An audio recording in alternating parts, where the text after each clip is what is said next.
আগরতলায় যে হাইকমিশনের যে হামলার ঘটনা ঘটেছে এবং ভারতীয় আগ্রাসনের প্রতিবাদে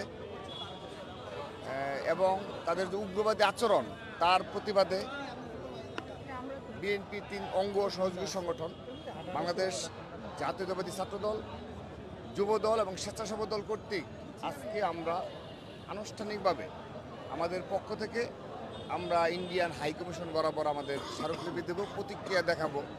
আমরা তাদেরকে সতর্ক করছি এই বিষয়ে যে বাংলাদেশের স্বাধীনতা সার্বভৌমত্ব নিয়ে কেউ যদি সামান্যতম কোনো প্রকার কোনো ষড়যন্ত্র কিংবা তারা যদি কোনো প্রকার কোনো প্রতিক্রিয়া দেখায় আমরা তাদেরকে ছেড়ে কথা বলবো না। সে যত বড় শক্তিধর রাষ্ট্র হয়ে থাকুক না কেন, আমরা বাংলাদেশের স্বাধীনতা সার্বভৌমত্বের প্রশ্নে আপসীন ভূমিকা পালন করে চলেছি। শুধু সেই নয়, শুধু সেই সাথে বাংলাদেশের জাতীয় পতাকা অবমাননা করা হবে এমন কোনো বিষয় আমরা কোনোভাবে মেনে নেব না।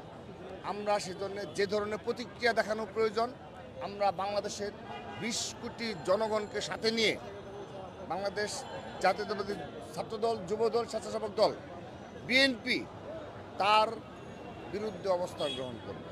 ভারতে বসে বাংলাদেশের মানুষের সাথে দাঙ্গা বা বিশৃঙ্খলা সৃষ্টি করা কোনো ষড়যন্ত্র দেখছে কিনা?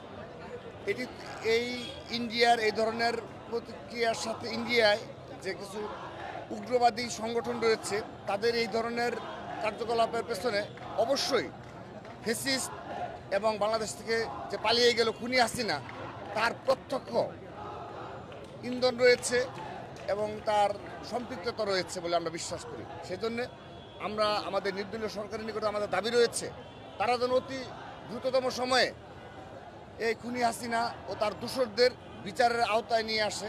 বাংলাদেশের আইন অনুযায়ী যে তাদের যে বিচার সেই বিচারের জন্য সম্পন্ন করে অতি দ্রুততম সময়ে সে বিষয়ে দৃষ্টি আকর্ষণ করছি এবং এই বাংলাদেশে কোনো প্রকার কোনো ষড়যন্ত্র আমরা বাস্তবায়ন হতে দেব না।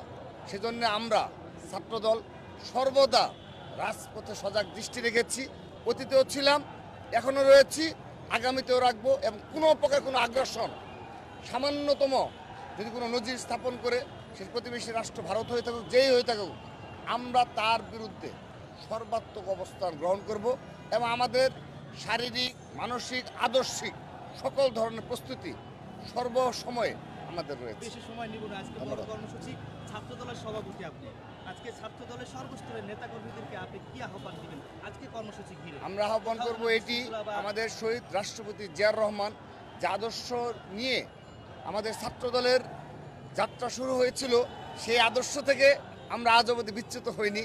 আমরা সেই আদর্শ ধারণ করেই বরং আমাদের মা মাটি ও মানুষের নেত্রী, আপসীন নেত্রী বেগম খালেদা জিয়ার নেতৃত্বে আমরা আরও বেশি আদর্শে বলীয়ান হয়েছি।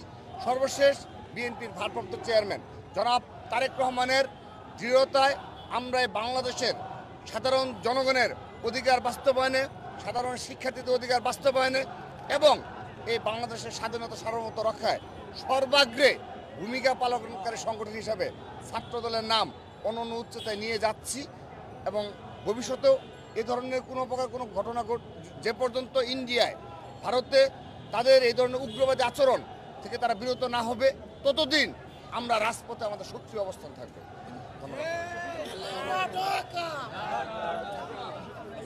দর্শক, এতক্ষণ পর্যন্ত শুনছিলেন ছাত্রদলের সভাপতি, কেন্দ্রীয় সভাপতি রাকিবুল ইসলাম রাকিব কিন্তু বলছিলেন আজকে ভারতে বাংলাদেশের উপ হাই কমিশনে হামলার প্রতিবাদে আজকে ছাত্রদল, যুবদল এবং স্বেচ্ছাসেবক দলের উদ্যোগে আজকে পদযাত্রা করবেন ভারতের যে দূতাবাস গুলশান যে অবস্থিত ভারতের দূতাবাস, সেই দূতাবাসে তারা পদযাত্রা নিয়ে যাবেন এবং স্মারকলিপি প্রদান করবেন।